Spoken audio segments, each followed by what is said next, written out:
In this series, we're investigating mystery illnesses which can get misdiagnosed.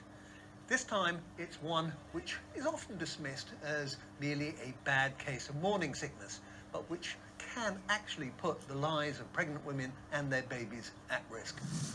One for paediatrician Dr. Goody Singh. Around 80% of women suffer from nausea and sickness in pregnancy. But for some, the sickness becomes so severe, it can be life-threatening. It's a condition called Hyperemesis gravidarum, or HG. HG came to prominence when Kate, Duchess of Cambridge, was widely reported to be suffering the condition. Around 15,000 women have it every year, and yet it's only recently that it's properly been on the radar for doctors and the general public. So how do you spot it in yourself or a woman that you know and potentially save a life? To find some answers, I've come to meet someone who knows more about it than most. Bronwyn is pregnant with her third child and has experienced HG in each pregnancy. Started off quite well, the initial excitement of being pregnant. Got to about 8 weeks pregnant and started feeling really quite sick. A few weeks later I was being sick about 40 times a day. Wow. Vomiting blood, couldn't get myself up off the floor again.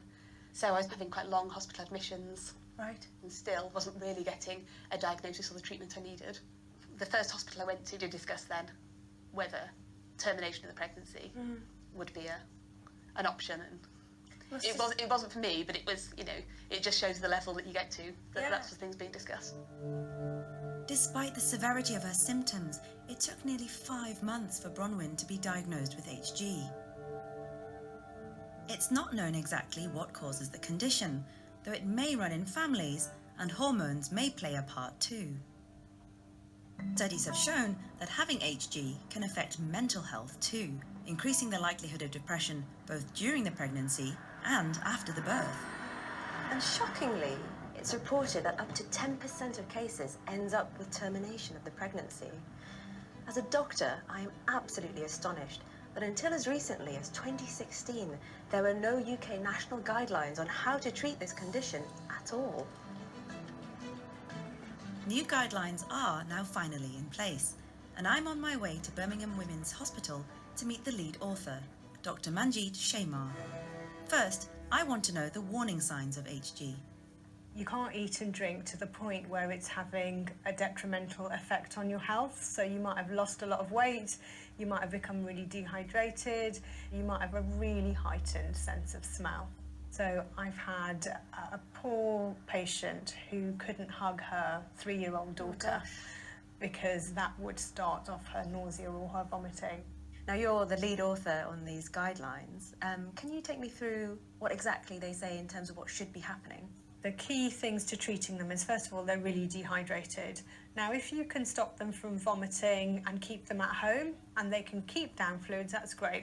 Often they can't do that, so what we need to do is bring them in for a few hours and give them some fluids in a drip. So how quickly would you give them? We actually give 1 litre of fluids over 2 hours. Wow. And then the second part of the treatment is to give medication to stop women from vomiting. So you're right on the cutting edge of HG treatment. What are the possibilities for the future? There has been some studies published last year about some genes that might be associated with hyperemesis. The reason it's important is because it gives us a way of treating HG right from the beginning, so we might just be able to stop it happening. Here we go. Until that becomes possible, the key thing for women is to get an early diagnosis and treatment. Good idea.